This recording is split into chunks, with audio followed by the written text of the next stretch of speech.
Hello and welcome to the podcast today. I am Megan Hillier, the host of this podcast, Know Your Ancestors. And I recorded a whole episode yesterday and it just was not feeling great. So I'm going to do another one today. A few weeks ago, I asked on Instagram what things you would want to learn about. And one of those was the difference between FamilySearch and Ancestry. So these are both websites that you can use for researching your family tree. So maybe you have decided, okay, I want to start actually learning how to do this, how to research my family tree, and I want to do it the right way. Okay. First of all, I do have 2 online courses where I show you how to do this. One called Know Your Family Tree. I walk you step by step through the process of starting your family tree and knowing how to research and where the records are and all of that. So if you want additional help to be able to do this, I do have an online course. It's very simple and anyways, I think it's good. So you can go get that.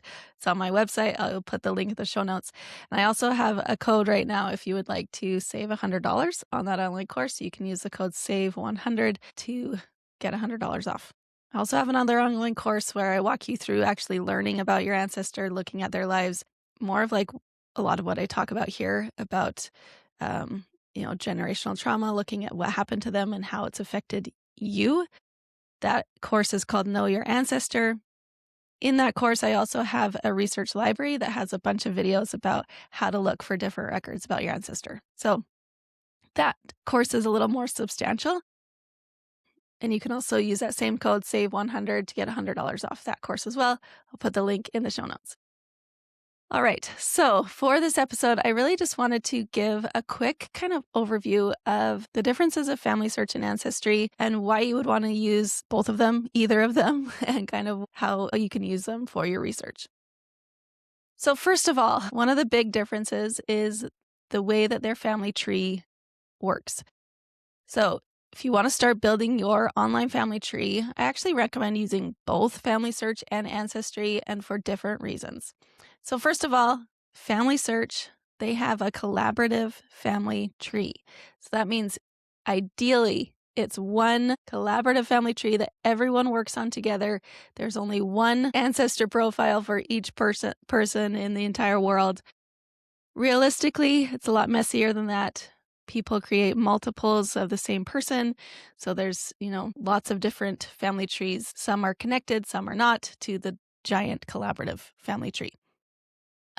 But this family tree only gets better as the more people use it, as the more people collaborate together to get the correct information. I personally love the FamilySearch family tree because you don't have to do all the work. You can have your cousins, your aunts, your uncles, your distant cousins working on the same family tree, working on the same research, building on it together, correcting things, changing things, making it more true. With that said, anybody can go on there and they don't have to have proof before they can change something. Yeah. So there's a lot there. They are trying to make it better, but as I said, the more people that get on there, the more people that learn how to use it, the better it will get. And I think it's pretty good already. A lot of people get scared and they say, someone deleted my whole branch of my family tree and I can't ever get it back. And that's just not true. You can't delete anyone in the family tree unless you personally added that person to the family tree. So unless you deleted a person, you can't delete a person. You can remove a relationship, but they have this cool little tool in the right-hand column on every person in the family tree. You can go to recent changes, latest changes, maybe it is, and you can view all the changes. You can see where someone removed a relationship and you can restore it. So yes, people can remove relationships. Yes, it's annoying, but if we all work together, we can make it better. I will talk about one thing that's been annoying for me on the FamilySearch family tree, and that is someone keeps adding a different mother to my grandfather. So my grandfather, when he was 4 years old, his mom passed away in childbirth, and his father remarried a few years later, and someone keeps adding that second wife as my grandfather's mother and like his older sibling's mother. I put an alert note, like you can add a note and you can make it an alert note. So it like shows up in yellow at the top of their profile on FamilySearch that says, read this before you make changes. Apparently people don't read it because it keeps happening. So you can follow your ancestors on FamilySearch. You can click this little star to follow, and then you'll be notified when anyone makes changes to that person. So I keep getting those notifications. Someone keeps changing their mother. I keep just changing it back. It takes like 1 minute. It's not a huge deal. Yes, it's annoying, but there are things you can do to protect it and to be notified when these things happen. And you can always change it back. So that's the FamilySearch family tree. I really hope that more people use it, especially genealogists, because they actually know what they're doing and they can, use actual records to verify things and to prove things and to actually add a statement when you add a source to FamilySearch to add it to your ancestor on there. When you're adding a source, it gives you a little box there to say, why are you adding this? Say something, even if it's just they have the same family, the same birth date. I know this is them. Whatever, add something. It makes you pause. Just take a second to think, do I actually know that this source is for them? If you don't, maybe don't add it quite yet. Okay. That's where using an ancestry tree can come in to do your own research, to verify things, work things out before you add that to the FamilySearch family tree. Okay, I think that's all I'll say about the FamilySearch family tree. There's a lot more to when there are duplicates, you can merge them together. It can get messy, but you can fix it, you can clean it up, you can make it better. So that's why you would use the FamilySearch family tree. Obviously, if you are just getting started, you might have already a lot of information available on the FamilySearch family tree. You just start looking up your grandparents, great-grandparents. Maybe you'll have to go to back a few more generations till you can find that ancestor in there. But then you can link your tree to them, and it opens up a whole bunch of research that's already been done. Yes, there is a lot of bogus research in the FamilySearch family tree. People have their trees going back to Adam, which I don't think that's possible. I mean, technically it is, but with records and proof, no, it's not possible. So yeah, there's a lot of stuff. I really only trust my FamilySearch family tree back to maybe the 1600 if I'm lucky. Past that, I think there's a lot of guessing, a lot of assumptions being made. Okay, so now if you want to start your ancestry tree, which I recommend people using both of them, like I said, Ancestry is free to start a tree on Ancestry. You won't be able to access a lot of the records on there, but you can build a tree for free. Okay, and then maybe you want to, for 1 month, pay for a subscription and research all you can in that month, and then you want to cancel it or whatever. If you are a member of the Church of Jesus Christ of Latter-day Saints, Ancestry has an agreement with the church that gives you access to Ancestry. So if you have not taken advantage of that yet, you should. Okay, so for the Ancestry tree, you build it very similar to any tree building software, FamilySearch, or if you're using anything else. It's pretty intuitive for adding people to your family tree. On Ancestry, you can choose to make your tree public, meaning that anybody can see your tree, the deceased people, not the living people in your tree. They can't add anything or change anything, but they can see it. Or you can make your tree private, so only you can see it, or you can invite collaborators to also work on your same family tree. Okay, so maybe you're like, I want people to help with my family tree, but I don't want to open it up to everyone. You can invite your own family. You can all work on a tree together. So that's how you would start your online family tree. I would choose either FamilySearch or Ancestry or both and start. I would use one primarily to make sure you're having all of the records on there. I honestly use FamilySearch, the family tree there for my own research. Unless it's someone that I'm not totally sure yet, then I'll add things to my tree on Ancestry, play around with things there, test things out, see what works. And then once I have it and I know that it's right, I'll add it to the family tree on FamilySearch. For both FamilySearch and Ancestry, there are hints. So on Ancestry, you might be familiar with the little green leaves that show up on your ancestor's name there on the Ancestry tree. Those are hints, okay? There also are record hints on FamilySearch that are blue little boxes. Both of them, they are just hints. They aren't, we don't know for sure if it's them, right? You got to look at them, look at the information before you decide, before you add them to there. There are a lot of people that, especially on Ancestry, they're so excited. They're building their family tree.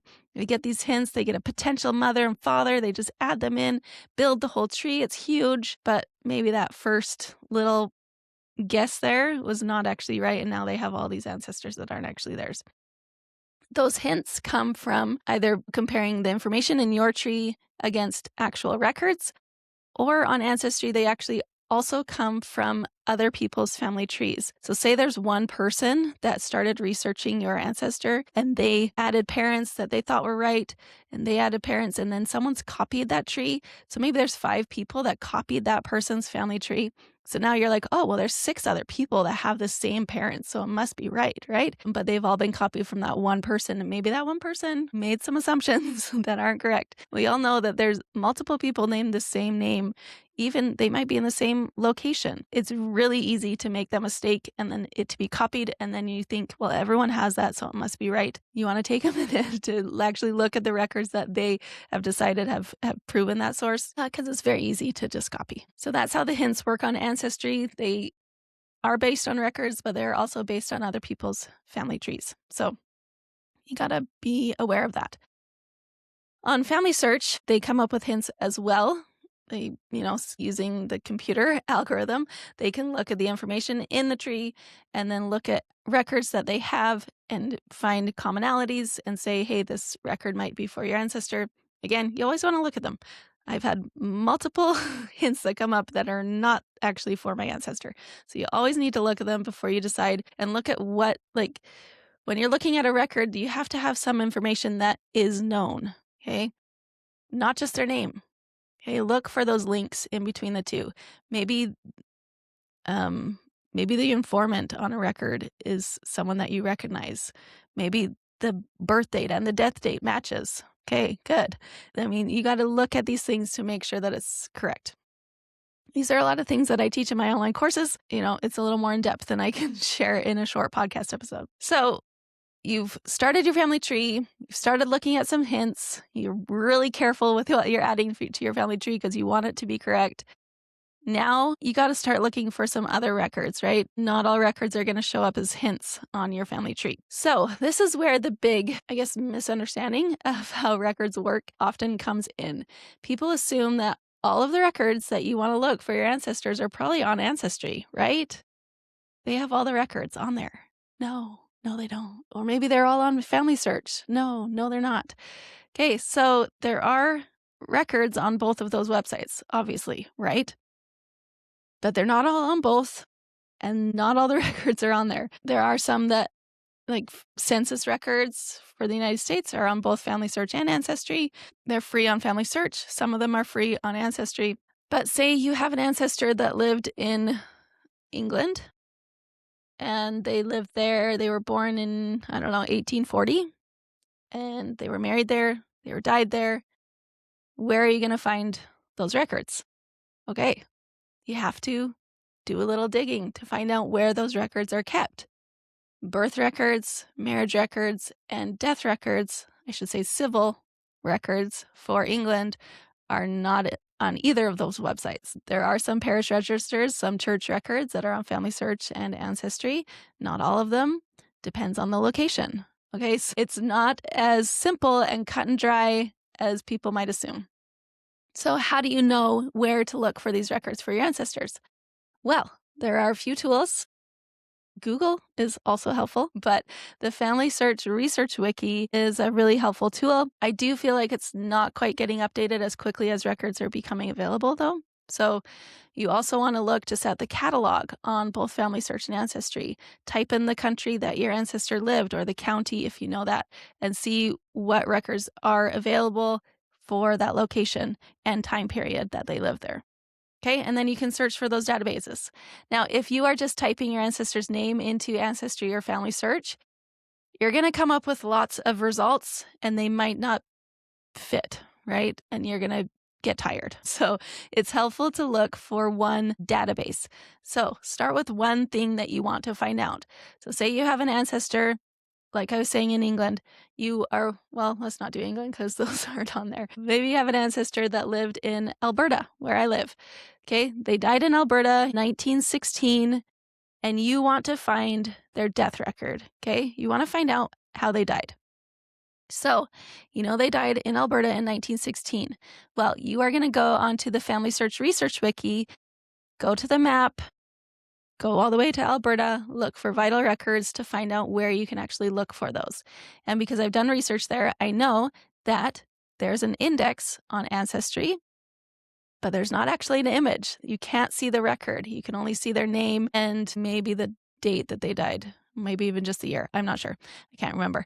But with that information, then you have to go to the Provincial Archives of Alberta website to order that death record. Okay?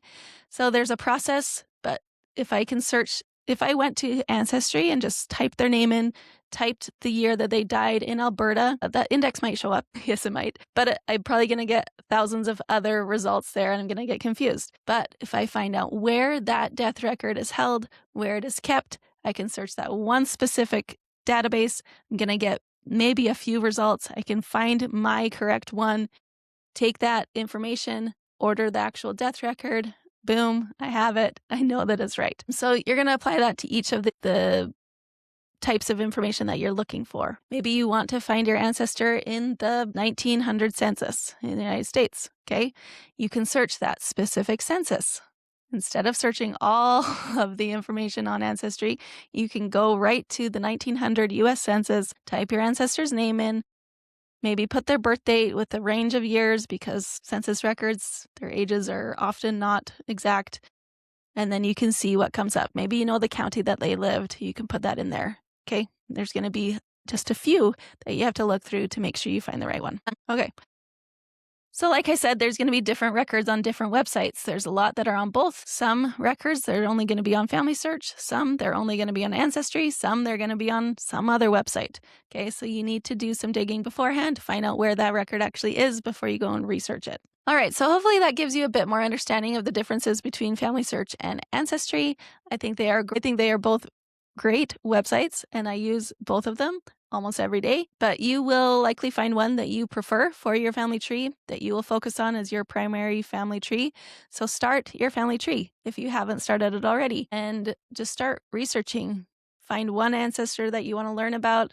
Think about one fact about their life that you want to learn and think about what record might provide that information. Search for that one record, move on to the next thing. Okay, so see what you can find about your own ancestors.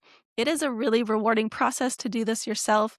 And again, if you want to get one of my online courses, either Know Your Family Tree or Know Your Ancestor, this can help guide you through that process. I've gone through years of learning how to research my family. I have a degree in family history research. So if you want to save your time from trial and error, you can take my online course to learn the process of how to do this yourself. Again, you can use code SAVE100 to get $100 off either or both of those online courses, and the links I will put in the show notes. Now, if you're like, okay, I don't got time for this. I do not want to learn how to research my family tree. Megan, can you just do it for me?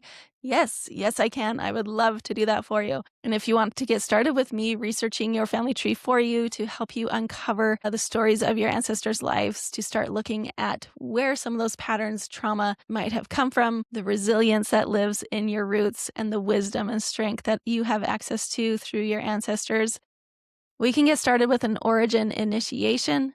I still have a few spots at the lower price right now before I increase that price. So you can go to knowyourancestors.co/origin and we can get started on that. All right.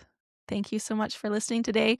If you have other topics that you want to learn about, that you're curious about family history, genealogy, researching, learning about your ancestors, just send me a quick message on any socials. You can find me at Megan Hillier or Know Your Ancestors. I'd love to hear what you'd like to hear about. All right. Thanks so much for being here today, and we will see you next week.